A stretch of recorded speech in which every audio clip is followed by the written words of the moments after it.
Lorsque Victoria Santos arrive à la Meridian Bank, il est 10h47. Un simple retrait? Non. Une vaste entreprise financière, un réseau discriminatoire occulte et une direction hautaine sont sur le point de s'effondrer en moins d'un quart d'heure. Il croyait contrôler la situation, jusqu'à ce qu'il prenne conscience de la personne qui se trouvait en face de lui. Ce que Victoria a fait ensuite était inattendu.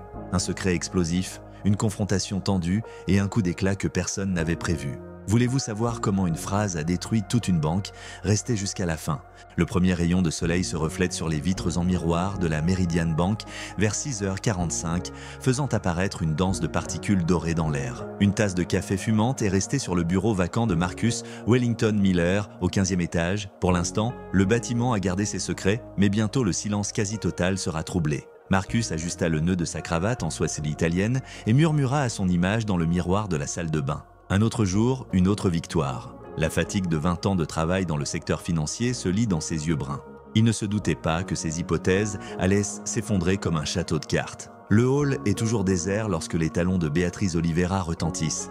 Ses yeux inquiets oscillent entre l'écran de son téléphone portable et sa montre bracelet, où le message « Réunion extraordinaire annulée, raison, visite surprise du conseil d'administration » clignote en permanence. Carolina Lima range nerveusement son tiroir au comptoir, sentant que quelque chose ne tourne pas rond. Le stress qui règne dans l'air ne vous a-t-il jamais affecté? N'avez-vous pas l'impression qu'un événement majeur va se produire? Abonnez-vous à la chaîne et likez-nous si vous êtes aussi intéressés que nous pour ne rien manquer. Accrochez-vous à votre enthousiasme et rejoignez-nous pour découvrir la suite. L'odeur du bon café se mêle à l'inquiétude qui commence à grandir sans qu'on la voie. Tout le monde a ignoré le présage lorsque les lampes fluorescentes ont clignoté 3 fois. En ce matin d'automne, la banque méridienne vivait comme un être vivant, anticipant le moment où tout allait changer. Depuis des mois, Béatrice utilisait des mots de passe qu'elle changeait tous les jours pour sécuriser un dossier caché sur son ordinateur. Elle l'avait baptisé « Projet Phoenix », une compilation minutieuse de tous les cas de discrimination qu'elle avait constatés à la Meridian Bank, des enregistrements de réunions discrètes, des courriers électroniques sauvegardés et des historiques de refus de prêts qui présentaient des tendances douteuses. Elle passait ses soirées à organiser des preuves que personne ne savait qu'elle avait rassemblées. Ce n'est pas par hasard que Victoria a été contactée en premier. Après 3 mois d'enregistrement de tendances troublantes, Béatrice a effectué une recherche approfondie et a découvert l'adresse électronique personnelle de l'actionnaire principal. Elle a envoyé un message direct. « Madame Santos, j'ai quelques informations concernant les pratiques discriminatoires de la Banque Meridian qui pourraient vous intéresser. » Victoria a mis moins d'1 heure pour répondre. Il est devenu courant d'organiser des réunions secrètes dans des cafés tranquilles. Béatrice présentait de plus en plus d'informations, de faits et d'anecdotes à chaque réunion. Victoria écoute, réfléchit et élabore des plans. Elle déclare « Nous avons besoin d'un catalyseur, d'un moment qui révèle tout cela de manière indiscutable. » Béatrice tenait un journal codé sur son bureau. Chaque article détaille les actions discriminatoires de Marcus ainsi que les coûts humains qui y sont associés. Des talents gâchés par la discrimination sous forme de mauvais profils, des consommateurs qui partent embarrassés, des employés prometteurs qui démissionnent après avoir été écartés à plusieurs reprises. Pendant plusieurs semaines, le plan a été minutieusement élaboré. Victoria a étudié la routine de Marcus, ses habitudes et ses réactions prévisibles.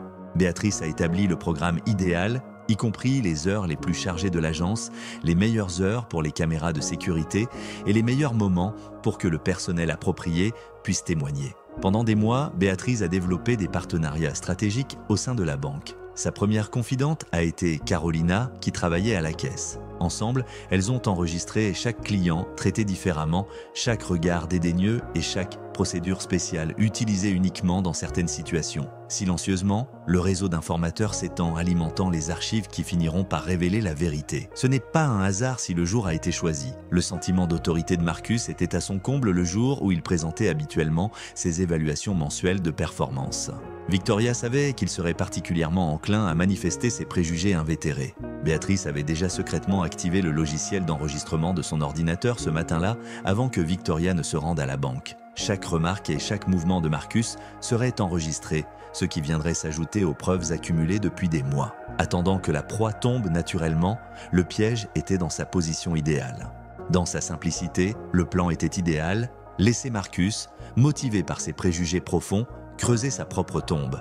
Béatrice serait le témoin silencieux, Victoria serait le déclencheur et le faisceau de preuves serait la munition qui changerait définitivement la Meridian Bank. Les portes tournantes de la Meridian Bank fonctionnaient parfaitement à 10h47. Avec l'assurance d'une reine et la détermination d'un général, Victoria Amara Santos fit son entrée. Ses pas puissants sur le sol de marbre créent un écho qui semble suspendre le temps, et sa veste rouge foncée tranche avec la sobriété des lieux. La montre Cartier qu'il porte au poignet reflète subtilement l'éclairage ambiant. Outre les documents, son sac Hermès contenait le poids de dizaines d'années de réalisation. Elle avait l'habitude de faire tomber les barrières, comme en témoigne sa posture parfaite et son regard perçant. Elle avait soigneusement choisi chaque élément de sa présentation pour cette occasion particulière. Les murmures ont commencé par être de douces vagues. Lorsque Carolina vit le montant du chèque dans ses paumes tremblantes, elle déglutit. Béatrice, dans son coin, observe avec fascination cette femme qui dégage une force sans effort. Cependant, le préjugé caché qui allait tout changer se trouvait dans les yeux de Marcus, qui émanait de sa chambre vitrée. Alors que la température émotionnelle de la pièce augmentait, le climatiseur semblait mal fonctionner. Victoria attend calmement comme un joueur d'échecs qui a réfléchi à tous les coups possibles. La partie qui allait changer la Meridian Bank était sur le point de commencer et l'échiquier et les pièces étaient de près. Victoria tendit le chèque avec des mouvements précis, prononçant chaque syllabe avec un calme attentif. « Bonjour, je voudrais faire un retrait. » Avant même de voir les chiffres, la jeune caissière Carolina Lima sent le poids du papier dans ses doigts. Dans le silence qui s'ensuit, les seuls sons sont le bourdonnement lointain des ordinateurs et la pression des touches. Carolina vérifie l'addition, le visage blême. Des gouttes de sueur froide commencèrent à apparaître sur son front tandis que son regard passait de la femme en face d'elle aux chiffres. Elle trébuche et se dirige vers le téléphone interne, les mains un peu tremblantes. « Je dois appeler mon supérieur », dit-elle, tandis que Victoria restait immobile comme une statue d'ébène. Observant chaque mouvement autour d'elle, le temps semblait s'éterniser. Béatrice pouvait remarquer que l'atmosphère changeait lentement depuis son poste de travail situé à proximité. Comme si l'environnement lui-même sentait l'imminence de la tempête, l'air devenait plus dense à chaque seconde. Carolina murmura « Par ici, madame » et conduisit Victoria au bureau de Marcus Wellington Miller. Les regards des autres membres du personnel la suivent. Certains intéressés, d'autres méfiants. Le rythme d'une marche qui allait déboucher sur une révolution imprévue fut signalé par le bruit des talons de Victoria sur le sol en marbre. Les doigts de Marcus tambourinait à plusieurs reprises sur le bureau en bois tandis qu'il regardait à travers les murs en verre de son bureau. Ses yeux scrutaient Victoria avec un mélange de suffisance et de méfiance, oubliant brièvement les données financières affichées sur son écran. Il ajusta sa cravate comme un bouclier et se dit à voix basse « Il y a quelque chose qui ne va pas ». Il commence par ignorer délibérément les mademoiselles sur les papiers qu'il a devant lui. Comme un parfum bon marché, son ton dédaigneux flottait dans l'air. Victoria resta calme, le fixant dans les yeux comme un tigre prêt à attaquer. La lutte pour le pouvoir a commencé. Vous devez savoir que ces transactions, la taille nécessite des vérifications particulières, souligna Marcus d'une voix pleine de sous-entendus. Chaque mot qu'il prononçait était soigneusement choisi. Chaque geste qu'il faisait était destiné à effrayer. Cependant, Victoria gardait son calme, son sourire mystérieux révélant des années d'expérience avec des individus tels que Marcus. L'air du lieu de travail devenait de plus en plus lourd. Le pouls de Béatrice battait la chamade tandis qu'elle observait la scène depuis la porte. C'était comme si deux forces naturelles s'affrontaient, Marcus et Victoria se livrant à une confrontation sans parole. Les ondes de choc allaient altérer cette banque de façon permanente et le résultat serait inévitable. Marcus fixa Victoria en suspendant la phrase « L'origine de ces fonds », ces mots étaient empreints d'une suspicion à peine déguisée.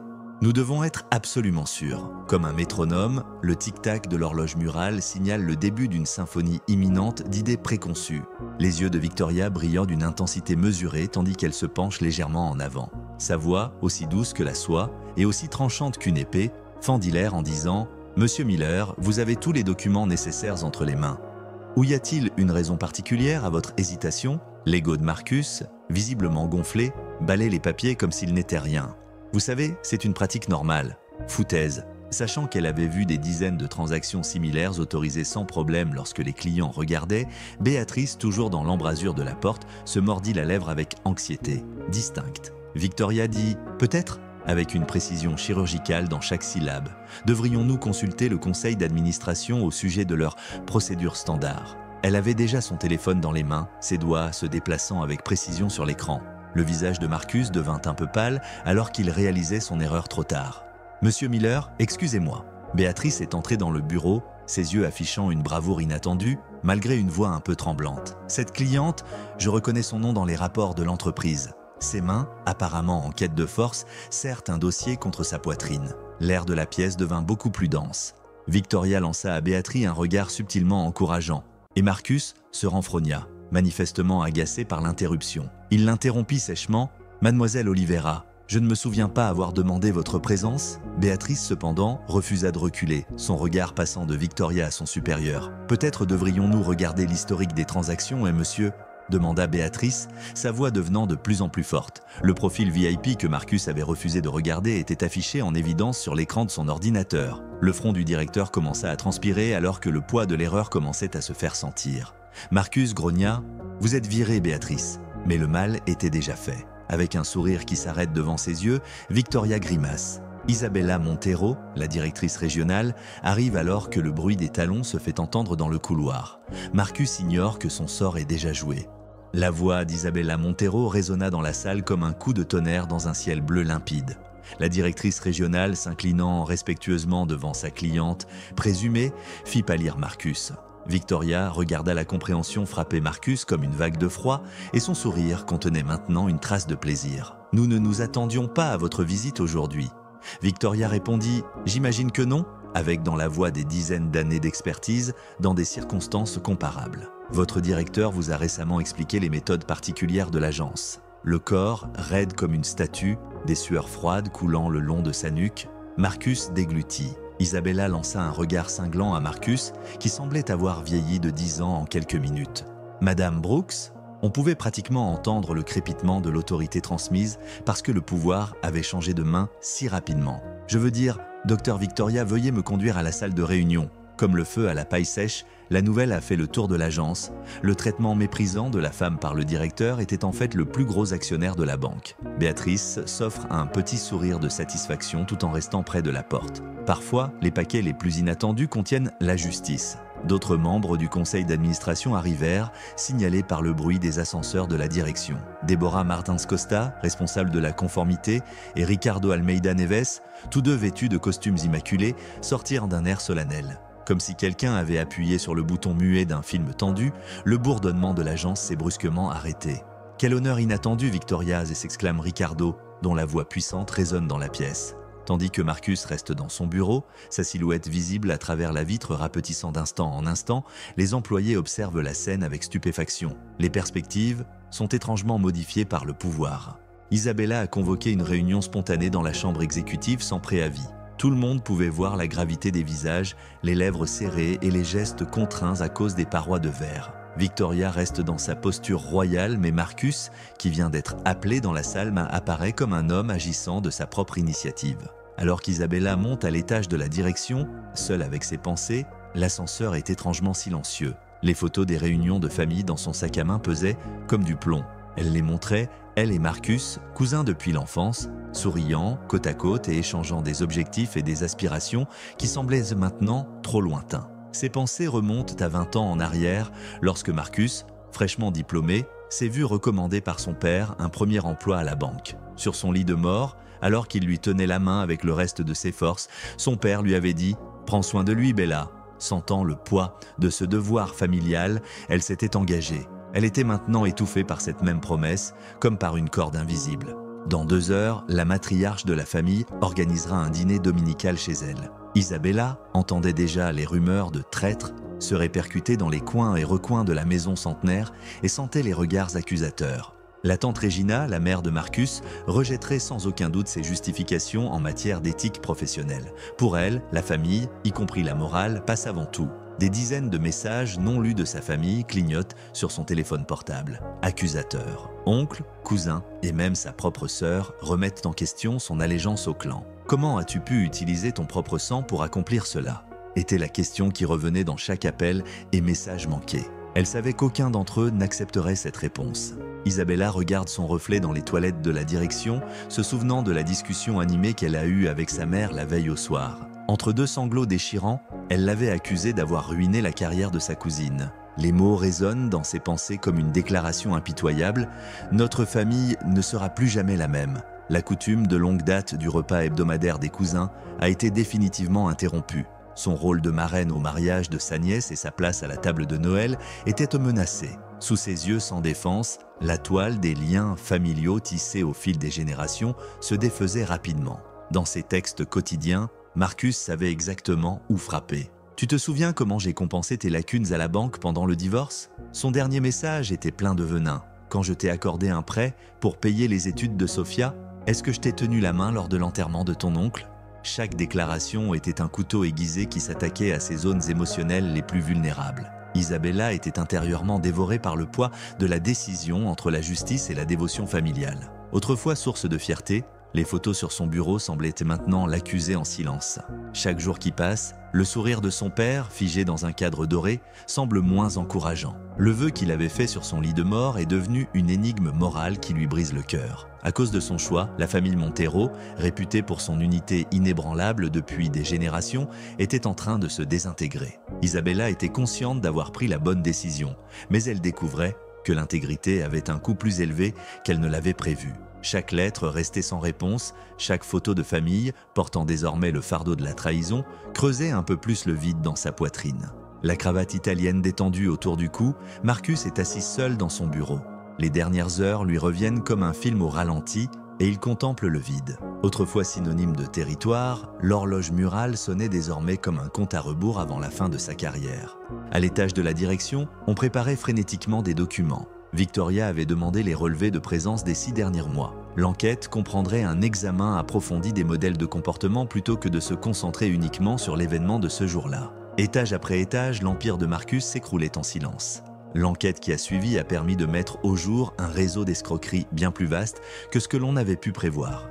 Des courriels échangés avec des responsables de 5 autres succursales de la Meridian Bank étaient stockés dans un dossier crypté de son ordinateur. Ils se présentaient comme les gardiens de la tradition, un club privé dont l'objectif était de maintenir les normes classiques de l'excellence bancaire. Depuis des années, ils utilisaient une technologie avancée pour repérer les employés issus des minorités et ruiner leur carrière. De petites annotations dans les dossiers du personnel, des exigences secrètes glissées dans les promotions et des codes subtils dans les évaluations des performances ont entaché de façon permanente des carrières exceptionnelles. Un manuel non officiel contenant des critères préférentiels pour l'emploi et l'avancement a été l'un des documents les plus troublants trouvés par Victoria. Sous le couvert d'un professionnalisme apparent, des formulations soigneusement choisies dissimulaient des préjugés manifestes. L'un des nombreux euphémismes utilisés pour discriminer les candidats était « profil le mieux adapté à la culture de l'entreprise ». Les réunions mensuelles du groupe se tenaient dans des clubs privés, à l'abri des regards. Dans leur campagne secrète contre la diversité dans le système financier, ils élaboraient des méthodes, échangeaient des techniques et célébraient des victoires. Chaque licenciement forcé et chaque promotion refusée était un trophée. Des carrières ont été détruites, mais les photos de ces réunions montrèrent des sourires et des toasts. La partie visible de l'iceberg était Marcus. Des employés ont été positionnés stratégiquement dans des services clés, notamment l'audit interne, les ressources humaines, le service juridique et la conformité, dans le cadre d'un système qui s'étendait à plusieurs niveaux de la hiérarchie. Un réseau invisible de bigoterie institutionnalisée qui se protégeait par des allégeances empoisonnées et des menaces secrètes à l'encontre de quiconque tentait de le critiquer. Des feuilles de calcul décrivant un étrange système de notation ont été découvertes sur des disques externes dans la chambre de Marcus.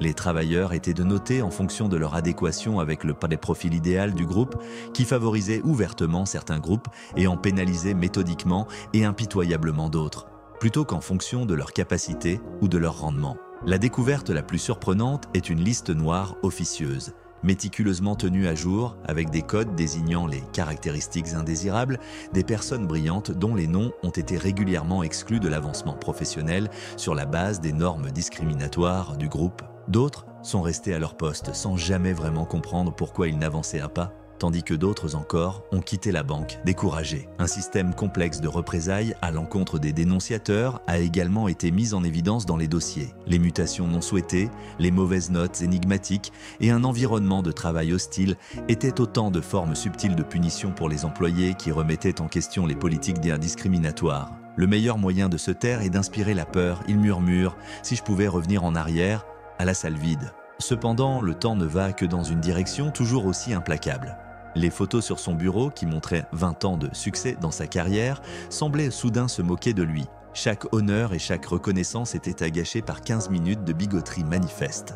Il a reçu la notification suivante par courrier électronique. Réunion extraordinaire, présence requise, 14 heures. Marcus reconnut à peine l'homme qui le fixait en jetant un coup d'œil à son reflet dans la vitre du bureau. Dans quelques heures, il devra faire face à Victoria et aux conséquences de son propre comportement. À 14 heures précises, la salle de réunion du dernier étage est bondée de cadres anxieux. Victoria dominait la pièce de sa présence captivante en bout de table.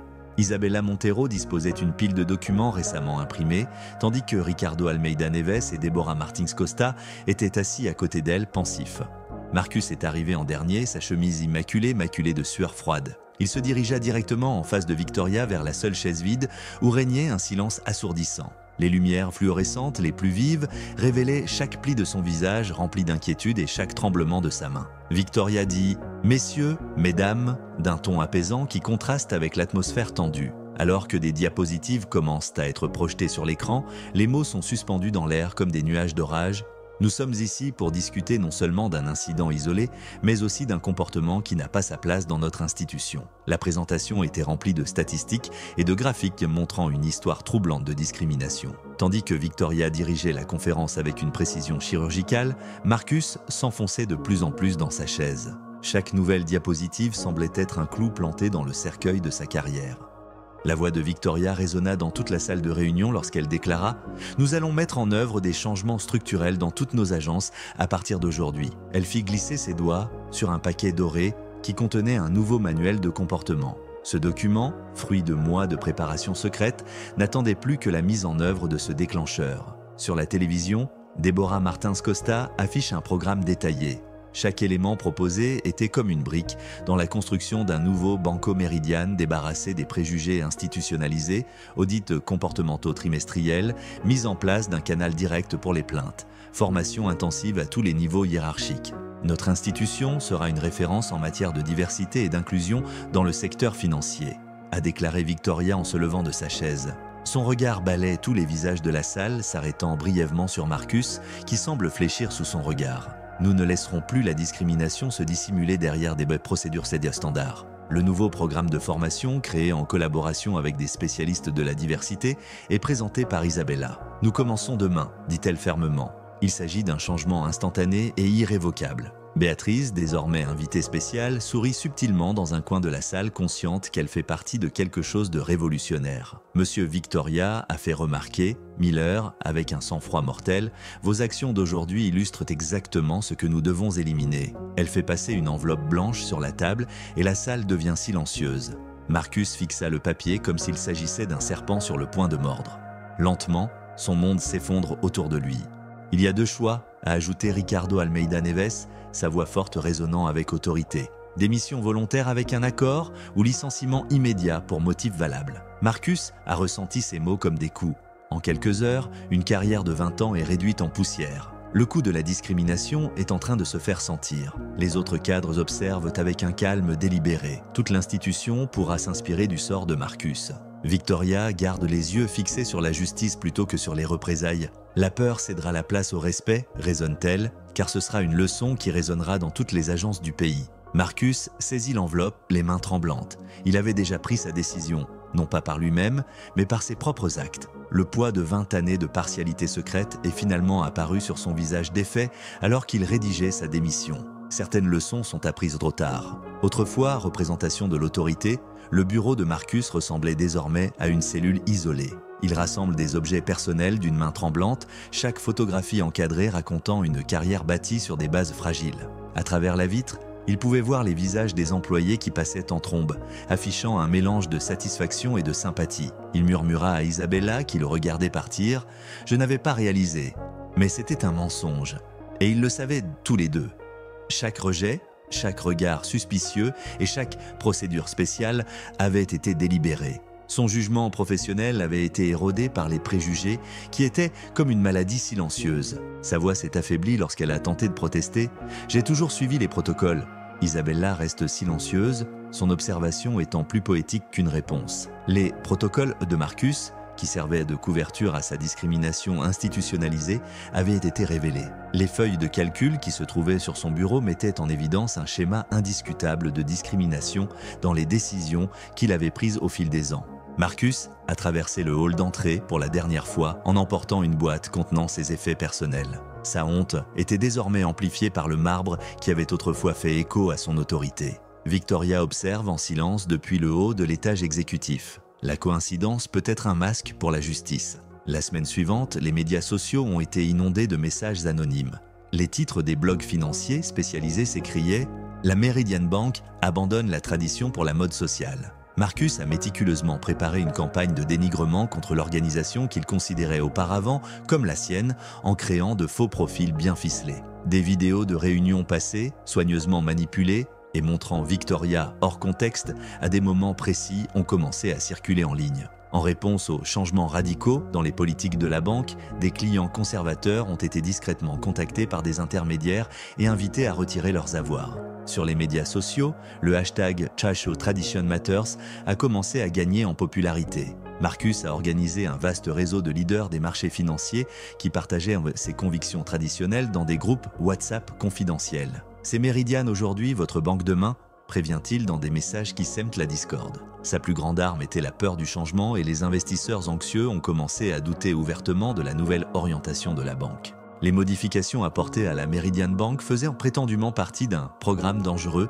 qui mettait en péril l'ensemble du système bancaire, selon des rapports commandés par des tabloïds. Des photographies de Victoria prises lors de manifestations pour les droits civiques ont été exhumées et utilisées comme preuve de son radicalisme idéologique.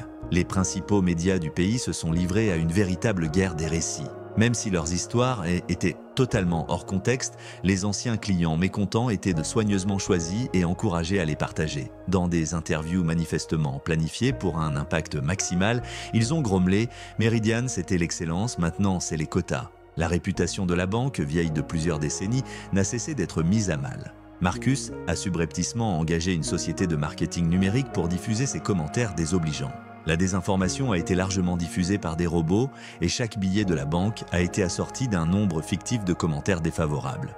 Le plan était simple, semer la controverse pour que la banque soit obligée de revenir sur ces nouvelles règles. Des analyses biaisées ont commencé à prévoir la baisse du cours de l'action Meridian dans les forums financiers spécialisés. Les petits investisseurs ont commencé à prendre peur car ils étaient incapables de faire la différence entre la manipulation et les faits. Le conflit s'est transformé en une lutte idéologique pour la survie du système financier brésilien et n'est plus seulement une question de changement culturel. La stratégie de Marcus était aussi méthodique que vicieuse.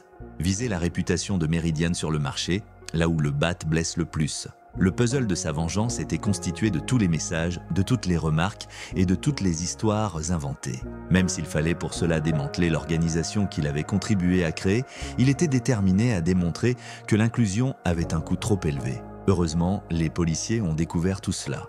Marcus a finalement été emprisonné pendant 7 ans.